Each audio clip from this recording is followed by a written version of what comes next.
completeness. Soil testing can be of merit to initially overcome disorders. There are many soils. I have a big farm over on the other side of the mountain that we did some soil testing on, and I knew there was a high magnesium problem, but I didn't realize how excessively high the magnesium was and how low the calcium was. And so I've increased the calcium input on those farms over there. I see. In order to balance out over a course of time the high magnesium. I see. How did you get started with Alice? Were you farming before? Oh yeah. Yeah. No, I was a good farmer before and grew lots of diverse cropping systems and sold consistently at the farmers market, and that's why I got started with Alice. Are you from Sonoma? I'm from Pennsylvania, but I've lived in Sonoma since I was in the 3rd grade. Oh, okay, so you've been a long time. Now you can see the posture and the color and the texture. Beautiful. And the grace of the plant, and the old leaves. You can see in the old leaves you can see the past, and the past is still good. They still have their old leaves. They haven't turned yellow and fallen off, or no bug bites or any such thing. This is what you want to look for. You want to pay attention to that which is right before you. Mm-hmm. Oh. Is that solar panels over there? Solar panels. All of our farms are driven exclusively by solar energy. All the wineries, everything. So it's all sustainable, everything. It's tremendous here investment, but it's all, it'll pay its way off. Some of them already have, the older ones. So you don't have to worry about pests, so there's no... Pests are indicators of plant health. And if you ever got one, Then I would feed the system to strengthen the cropping system to overcome the pest, or recognize that I didn't have any particular disorder, except that maybe I planted a zucchini plant in shade, and then they'll get white flies for sure, because they need full sun. Right. They need lots of sun. Issues like that. It's all environmental. So you wouldn't address the white flies in any way by releasing a biological or spraying anything? That's a bunch of malarkey. No. Spraying is a complete waste. You have $1 for investment in your garden. Or you want to go put it into something positive, or do you want to maintain the element of adversity with nature and go try to kill something? No, spraying is the only time we spray anything. We'll use nicotine sulfate in our chicken houses to clean them up after the chickens leave. The chickens get lice or something, and the house is dark, and chickens don't naturally live in a chicken house.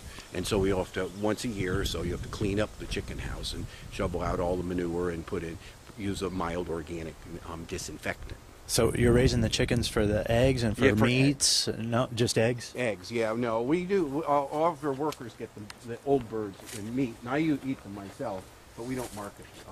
We don't market chickens. Okay. Is that a fig? That's a fig. Those are peppers. That's parsley. Those are turnips. These are radishes. That's more parsley. That's Sylvetta, wild rocket, wild arugula, yellow-flowered wild arugula. The next piece is squashes and cucumbers, just planted a couple days ago. You know, it's always a good idea to have a few chickens around. Chickens are very garden friendly, and a well-grown egg is very hard to get. Right. Well-grown chicken has a deep yellow yolk to it that really has flavor and character and nourishment in it.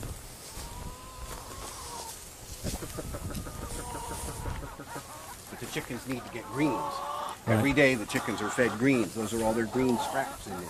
Right. Every day they get a wheelbarrow load of mixed weeds or lettuce, scrap leaves, or any greens at all. How many chickens do you have in there? I only keep like 20 chickens down here in this little pen, but I have lots of chickens, different farms, different places.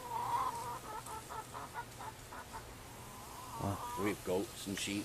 Goats and sheep come into the bigger vegetable, not here, but in the, let's say I'll have a 10-acre field of tomatoes, and they're all picked and they're finished, and the cover crop's coming up underneath them. Then the goats will come in or the sheep will come in and just lightly graze it all off to renew it and eat up all of the leftovers and stuff. And then the grass is the overwintered cover crop of fava beans and triticale or something like that will come up and manifest itself uniformly. And the goats and sheep, all the animals are all very important. The whole growing cycle of the plant, there's nothing else added to the soil. You apply it one time in the beginning and that's it. No. It goes. That crushed rock doesn't go on in the beginning. It goes on when the plants are up. I haven't put it on any of this yet. No, it goes on right on the leaves. Just go through there and dust it down. For the with the Rock oyster. and oyster shell and the crushed rock, and the compost tea gets injected into the sprinkling system, the watering system, whatever kind it is. And on many farms, every time it's irrigated. But I don't want to keep all that equipment down here in this little home garden. So I just bring it in on the trailer. I put the spray rig thing on the injector pump on the back of the pickup and bring it down and plug it in. Every couple of weeks or once a week or whatever it's needed. I haven't done it yet this year. Okay. What do you mean by when it's needed? You just look at the plant and you can tell? Yeah. Things are growing slow. They're a little tight. They're a little twisted. Nothing's right. You anticipate those kinds of things. Right.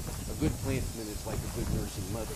She wakes up in the middle of the night before the baby has ever woken up and plugs this little brat in. And so it never cries. So do you, with the whole beneficial insects and stuff like that, do you do anything to attract others? Yes, diversity. Just diversity. Diversity is the most important thing. I just saw a flight of birds go by. That's very important. Many different cropping systems is the most important thing is that diversity. What do you think of hydroponics? I think if we lived on Mars, if we wanted to establish a colony on Mars, I think hydroponics would be very, very important and necessary. And technically, it's a very good thing. But we don't live on Mars. We live on Mother Earth, and all we need to do is learn how to take care of Mother Earth, and it will provide much lower input. Hydroponics in the 70s, we're all going to be eating from hydroponic stuff. And it went by the wayside. Now there's recently a little resuscitation in it, but very small. It's very high input, high cost. You need all that infrastructure, plastics, and all that kind of crap. They do have organic hydroponics, but it shouldn't be allowed. It's total infrastructure, tremendous amount of pumping and plastics and nutrient regimes, but they're learning. They're getting biological hydroponic systems together, and they're getting better. But still, why would you want that? Right. Have you heard of efficient microbes? Efficient microbes, EMs, are just what I was talking about. Efficient microbes are the indigenous biology of it's what you're making. Your terrain. In theory, it's what you're making.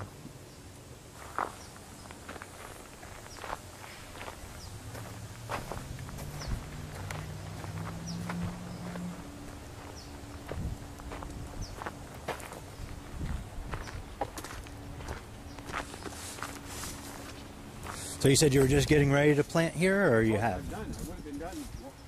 Didn't have water on it if I hadn't run into you. Can I help you? Oh, I've only got 5 more rows to go. So not too much need help, and only one person can push it. Huh? Is that banana? Yeah. Huh, I didn't know banana grew up here. Yeah. Well, I can't grow commercial bananas, but I do grow beautiful commercial avocados. Once again, the freeze or frost hardiness of the crop, the resistance to extremes in the environment is associated with the health of the plant. If you want to kill a plant, if you want to live in Florida, you want to grow oranges, they have freezes. 2-3 degree freezes and they lose the crop. I could have 10-degree freeze and not lose the crop because I don't have fat water body plants. I don't use that excessive manure nitrogen element. You use that stuff, forget it. You might as well just slit your wrists. I see. Major problem. And then they go into those orange groves and they don't grow anything for nature, so the soil collapses and it's all commercial fertilizers. Terrible thing. And keep the soil surface underneath the orange grove weed killered and cultivated. Terrible mistake. Nothing for nature. What do you expect? You're going to have problems. Pretty soon, the more you do to nature, the more you have to do, and the less you do to nature, the less you have to.